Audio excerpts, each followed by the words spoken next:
നമസ്കാരം, news prime മലയാളത്തിലേക്ക് സ്വാഗതം. ബീഹാർ രാഷ്ട്രീയം കലങ്ങിമറിയുമ്പോൾ ചിരാഗ് പാസ്വാന്റെ ബന്ധു കൂടിയായിട്ടുള്ള, അതായത് രാംവിലാസ് പാസ്വാന്റെ സഹോദരനായ പശുപതി പാരസ് കൂടി കോൺഗ്രസിനോടൊപ്പം ചേക്കേറുകയാണ്. പശുപതി പാരസ് നേരത്തെ തന്നെ വലിയ രീതിയിൽ BJP നേതൃത്വത്തെ ആക്ഷേപിച്ചുകൊണ്ട് രംഗത്തെത്തിയിരുന്നു. നിതീഷ് കുമാറിന് ബീഹാറിലെ ജനതയെ വഞ്ചിക്കാനേ അറിയുകയുള്ളൂ, അദ്ദേഹം നേടിയെടുക്കാൻ ശ്രമിക്കുന്നത് എന്താണെന്ന് തനിക്കറിയില്ല.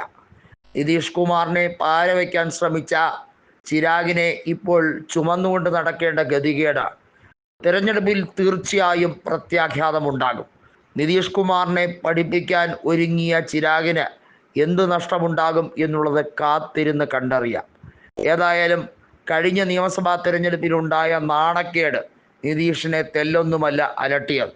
ആ നാണക്കേടിൻ്റെ പശ്ചാത്തലത്തിലായിരുന്നു ഇടക്കാലത്ത് വെച്ച് BJPയുമായി തെറ്റിപ്പിണങ്ങി വീണ്ടും RJDയുമായി സഖ്യമുണ്ടാക്കിയത്. എന്നാൽ ഇനി RJD അതിന് വഴങ്ങാൻ താല്പര്യം കാണിക്കുന്നില്ല. ഒന്നുകിൽ പ്രതിപക്ഷത്തിരിക്കുക, അതല്ലെങ്കിൽ ഭരണപക്ഷത്തേക്ക് കേവല ഭൂരിപക്ഷത്തോടെ എത്തുക. ഇതിൽ രണ്ടിലേതെങ്കിലും ഒന്നേ നടക്കുകയുള്ളൂ. മഹാരാഷ്ട്ര മോഡലാണ് BJP പയറ്റുന്നതെന്ന് കൃത്യമായി മനസ്സിലാക്കി കഴിഞ്ഞിരിക്കുന്നു. ഷിൻഡേക്ക് അവിടെ എന്ത് ചെയ്യണമെന്നറിയാത്ത അവസ്ഥയാണ് ഇപ്പോൾ നിതീഷിനും ഉള്ളത്.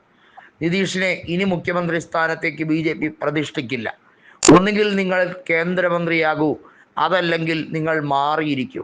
ഗവർണറോ മറ്റെന്തെങ്കിലും ആനുകൂല്യം വേണമെങ്കിൽ അതും. ഇതൊക്കെയാണ് നിതീഷിനോട് BJP മുന്നോട്ട് വയ്ക്കുന്ന ഓഫർ.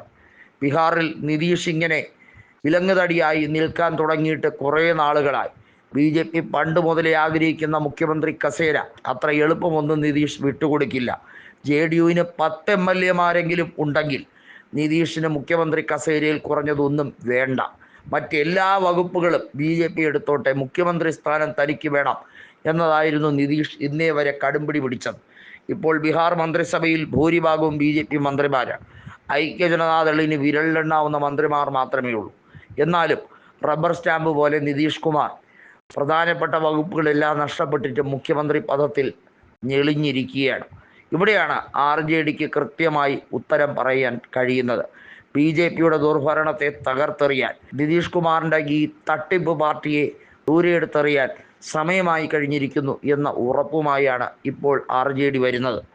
ബീഹാറിൽ പ്രതിപക്ഷ പാർട്ടികളിൽ ഇടതുപക്ഷത്തിന് വലിയ മുൻതൂക്കമുണ്ട്. 29ഓളം സീറ്റുകൾ കഴിഞ്ഞ തവണ ഇടതുപക്ഷ പാർട്ടികൾ മത്സരിച്ചപ്പോൾ അതിൽ 19 സീറ്റും ജയിച്ചെടുത്തു. CPI MLലും കാര്യമായ പ്രസക്തി ഇത്തവണയും RJD നൽകിയിട്ടുണ്ട്. അവർക്ക് കഴിഞ്ഞ തവണ മത്സരിക്കാൻ കൊടുത്ത സീറ്റുകൾ അതേപടി തന്നെ മത്സരിക്കാൻ വീണ്ടും കൊടുക്കുമെന്ന് ഉറപ്പാണ്. എന്നാൽ 70 സീറ്റുകളിൽ മത്സരിച്ച കോൺഗ്രസ് ഇത്തവണ അത്രയും സീറ്റുകളിൽ മത്സരിക്കുമോ എന്നുള്ള കാര്യം സംശയമാണ്.